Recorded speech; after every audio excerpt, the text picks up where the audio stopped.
একটা প্রশ্ন দিয়ে শুরু করি। আপনি কি কখনো খুব রেগে গেছেন?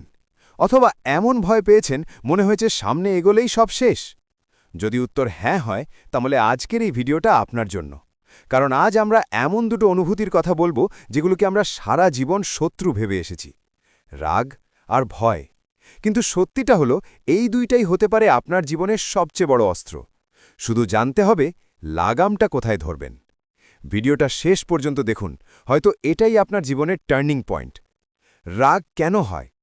খুব সাধারণ একটা কারণে, যখন কিছু আমাদের মনের মতো হয় না। কেউ আমাদের অপমান করে, আমরা ব্যর্থ হই, অভাব আমাদের পিছু ছাড়ে না। তখন রাগ জন্ম নেয়। কিন্তু প্রশ্ন হলো, এই রাগ আমরা কি করি? বেশিরভাগ মানুষ চিৎকার করে, জিনিসপত্র ভাঙে, ভুল মানুষের ওপর ঝাড়ে। ফলাফল কি? একটা সময় গিয়ে দেখা যায় ক্ষতিটা সবচেয়ে বেশি হয়েছে নিজেরই। সম্পর্ক ভেঙেছে, সুযোগ নষ্ট হয়েছে, নিজের সম্মানটাই হারিয়ে গেছে। কিন্তু থামুন, রাগ কি আসলেই খারাপ? না, রাগ একটা শক্তি। আগুন যেমন ঘর পুড়িয়ে দিতে পারে, তেমনি রান্নাও করতে পারে। সমস্যার রাগে না, সমস্যার রাগের ব্যবহার না জানায়। একবার ভাবুন, যে মানুষটা আপনাকে বলেছিল তুমি কিছুই পারবে না, যে মানুষটা আপনাকে ছোট করেছিল, হাসছিল আপনার স্বপ্ন দেখে, আপনি যদি সেদিন রাগ করে হাল ছেড়ে দিতেন, আজ আপনি কোথায় থাকতেন? কিন্তু আপনি যদি সেই রাগটা ধরে রাখেন, নিজেকে বলেন আমি চুপচাপ কাজ করব, আমার সাফল্যই হবে আমার জবাব, এই রাগ তখন বদলে যায় জেদে।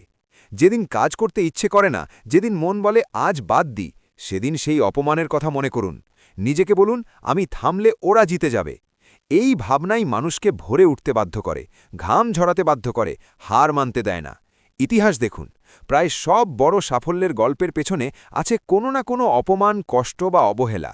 রাগ থেকে জন্ম নেওয়া জেদই মানুষকে দিয়ে অসম্ভবকে সম্ভব করায়। অংশ ২, ভয়, বাধা নয়, জ্বালানি বানান। এখন আসি ভয় নিয়ে। ভয় আমাদের থামিয়ে দেয়। নতুন কিছু শুরু করতে ভয়, হারাতে ভয়, ব্যর্থ হতে ভয়। এই ভয়েই কত স্বপ্ন কবরে গেছে জানেন?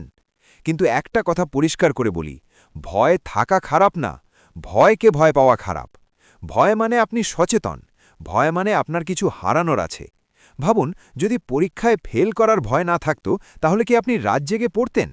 যদি ভবিষ্যতে পরিবারকে ভালো রাখতে না পারার ভয় না থাকতো, তাহলে কি আপনি এত পরিশ্রম করতেন? আসলে ভয় একটা সংকেত। ভয় বলে তুমি যা করতে যাচ্ছ সেটা গুরুত্বপূর্ণ। সমস্যা তখনই হয় যখন ভয় আপনাকে থামিয়ে দেয়। কিন্তু আপনি যদি ভয়কে বলেন ঠিক আছে তুমি থাকো, কিন্তু সিদ্ধান্ত আমি নেব, তখন ভয় বদলে যায় জ্বালানিতে। অসফল হওয়ার ভয়ই মানুষকে সবচেয়ে বেশি পরিশ্রম করায়। যেদিন আপনার ভয় আপনার অলসতাকে হার মানাবে, সেদিনই আপনি বিজয়ী। শেষ কথা, আবেগ বা ইমোশন প্রকৃতি আমাদের এমনি এমনি দেয়নি। ছুরি দিয়ে ফল কাটা যায়, আবার হাতও কাটা যায়। দোষ ছুরির না, দোষ ব্যবহারের। রাগ আর ভয়কে নিজের মালিক বানাবেন না, এদের নিজের চাকর বানান, সঠিক পথে চালান। তাহলেই দেখবেন যে রাগ আপনাকে ধ্বংস করতে পারত, সেই রাগই আপনাকে লক্ষ্যে পৌঁছে দিচ্ছে।